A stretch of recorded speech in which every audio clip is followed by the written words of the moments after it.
సంక్షేమాన్ని అభివృద్ధిని రెండు కళ్ళల జోడెడ్లలా పేదవాడి ముఖంలో ఆనందం చూడాలి, పేదవాడికి అండగా ఉండాలి, పేదవాడి పక్షపాత ప్రభుత్వంగా ఉండాలని ఈ ప్రభుత్వం వచ్చిన మొదటి రోజు లగాయితూ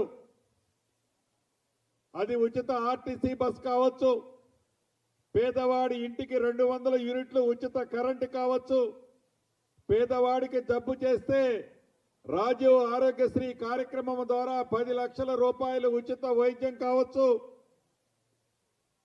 పేదవాళ్ళకి 500 రూపాయలకే గ్యాస్ మద్దతు కావచ్చు, ఇందిరమ్మ ఇళ్ళు 5 లక్షల రూపాయలతో రాష్ట్ర వ్యాప్తంగా మొదటి విడత 4.5 లక్షల ఇళ్లు కావచ్చు.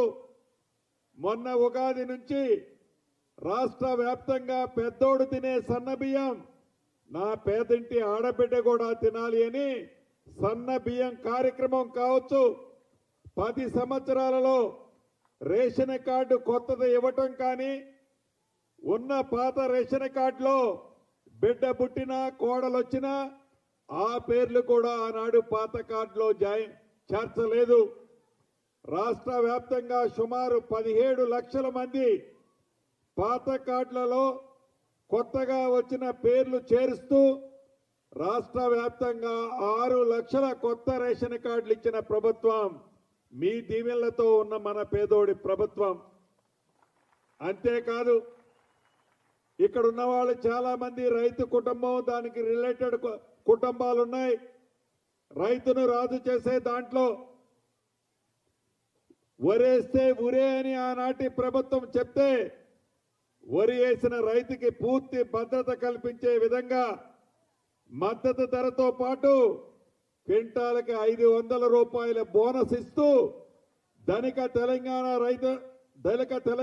రాష్ట్రంలో ఆనాటి ప్రభుత్వం రైతు బంధు ద్వారా ఎకరానికి 2 విడతల్లో 10,000 రూపాయలు ఇస్తే 8,19,000 కోట్ల అప్పు చేసి అప్పు మన భారాన మన నెత్తిన పెట్టిన అప్పుల రాష్ట్రంగా ఉన్న రైతులకి రాజులా చేయాలి అని 2 విడతల్లో 12,000 రూపాయలు ఇచ్చే కార్యక్రమంలో ఈ మధ్యనే 9 రోజుల్లో 9,000 కోట్ల రూపాయలు రైతన్నల ఖాతాలో జమ చేసిన ప్రభుత్వం మీరు ఎన్నుకున్న ప్రభుత్వం. అంతేకాదు, ఇంకా అనేక మంచి కార్యక్రమాలు చేయాలని తపన పడుతున్న ఈ ప్రభుత్వం ఆనాటి ప్రభుత్వం చేసిన అనేక అవకతవకలు వారి స్వార్థం కోసం పేదోడికి ఇల్లు ఇస్తే మాకేమి కమిషన్లు వస్తాయని కమిషన్ల కోసం కాళేశ్వరం కట్టారు. ఆ కట్టిన కాళేశ్వరం ప్రాజెక్టు ఎలా కూలిపోయిందో మీరు చూశారు. మొన్న 31వ తారీఖు నాడు ఆ కాళేశ్వరంకి సంబంధించిన కమిషన్ ఇచ్చిన రిపోర్ట్ చూశారు. ఆ రిపోర్టు చూసిన తర్వాత కూడా తెలంగాణ రాష్ట్ర ప్రజలందరూ ఆనాటి ప్రభుత్వాన్ని అసహించుకున్న ఇంకా నిస్సిగ్గుగా దబాయిస్తూ దోచుకున్నది దాచుకొని దాన్ని తిరిగి ఈనాడు అధికారంలో ఉన్న పార్టీకి తిరిగి దాడి చేయాలని వారి ప్రయత్నం మీరందరూ గమనిస్తూనే ఉన్నారు.